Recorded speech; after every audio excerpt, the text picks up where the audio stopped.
हरियाणा में नए डीजीपी की नियुक्ति को लेकर सस्पेंस लगातार गहराता जा रहा है। गृह विभाग में पैनल तैयार करने की प्रक्रिया भले ही जारी है, लेकिन उससे पहले ही पुलिस महकमे में हलचल काफी तेज हो चुकी है। बड़े और प्रभावशाली नामों के सामने आने के बाद लॉबिंग भी अपने चरम पर है। अब सबकी निगाहें इस बात पर टिकी हैं कि राज्य का अगला डीजीपी कौन होगा। फैसला जल्द सामने आने की उम्मीद है, लेकिन इसी बीच दो वरिष्ठ अफसरों के नाम सबसे ज्यादा सुर्खियों में हैं, जिनको लेकर पूरे महकमे में खास सरगर्मी देखी जा रही है।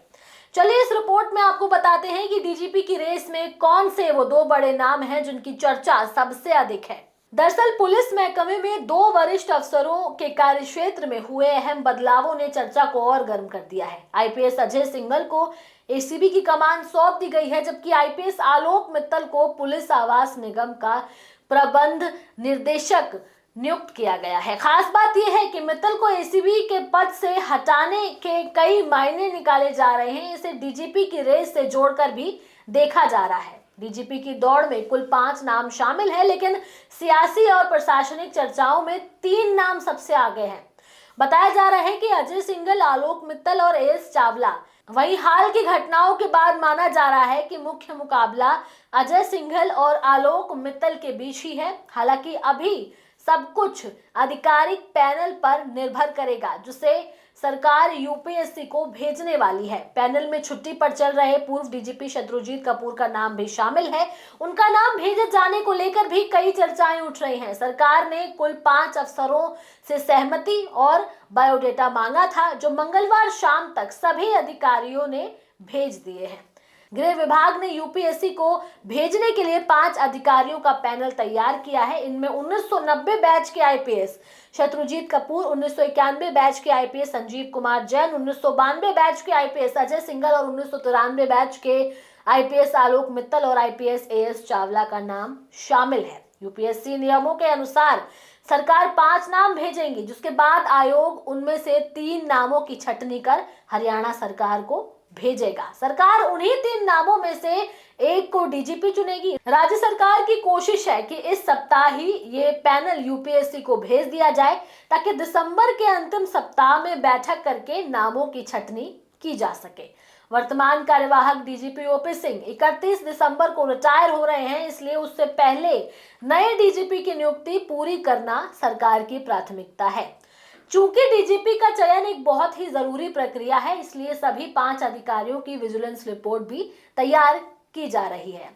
ये रिपोर्ट यूपीएससी के चयन में अहम भूमिका निभाएगी। बताया जा रहा है कि गृह विभाग के अतिरिक्त मुख्य सचिव डॉक्टर सुमिता मिश्रा ने सभी अधिकारियों से उनके कार्यों की उपलब्धियां, सेवा विवरण और सहमति पत्र भी मांगा है। इसी बीच सूची में शामिल पूर्व डीजीपी शत्रुजीत कपूर के नाम को लेकर के भी बड़ा विवाद खड़ा हो चुका है। सामाजिक कार्यकर्ता और वाई पूरण कुमार न्याय मोर्चा कमेटी के सदस्य गुरमेल डाबी ने शत्रुजीत कपूर का नाम यूपीएससी को भेजने पर कड़ी आपत्ति जताई है। डाबी का आरोप है कि आईपीएस वाई पूरण कुमार के सुसाइड मामले में शत्रुजीत कपूर आरोपी हैं, इसलिए उनका नाम डीजीपी के सूची में शामिल करना न्याय और पुलिस व्यवस्था दोनों के लिए गलत संदेश देगा। उन्होंने सरकार को चेतावनी भी दी है कि यदि यूपीएससी के माध्यम से शत्रुजीत कपूर को दोबारा डीजीपी बनाया गया तो इसका गंभीर परिणाम भुगतना पड़ सकता है।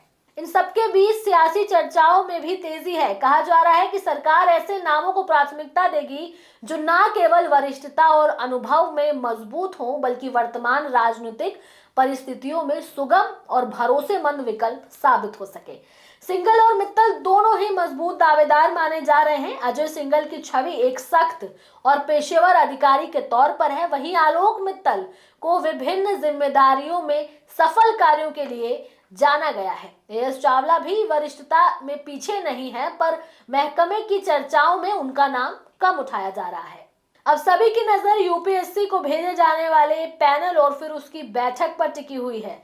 जैसे ही यूपीएससी 3 नामों की सूची सरकार को वापस भेजेगा, फैसला लगभग स्पष्ट हो जाएगा। अनुमान है कि नए साल की शुरुआत हरियाणा पुलिस के लिए नए डीजीपी के साथ होगी। कुल मिलाकर हरियाणा में डीजीपी चयन को लेकर इस समय माहौल गर्म है। बड़े नामों की रेस, अचानक हुए तबादले, विवादों के स्वर और आगामी यूपीएससी बैठक, इन सब ने इस प्रक्रिया को रोचक बना दिया है। अब देखना यह बाकी है कि मुख्यमंत्री और गृह विभाग किस अधिकारी पर भरोसा जताते हैं और हरियाणा पुलिस की कमान आखिर किसके हाथों में दी जाती है।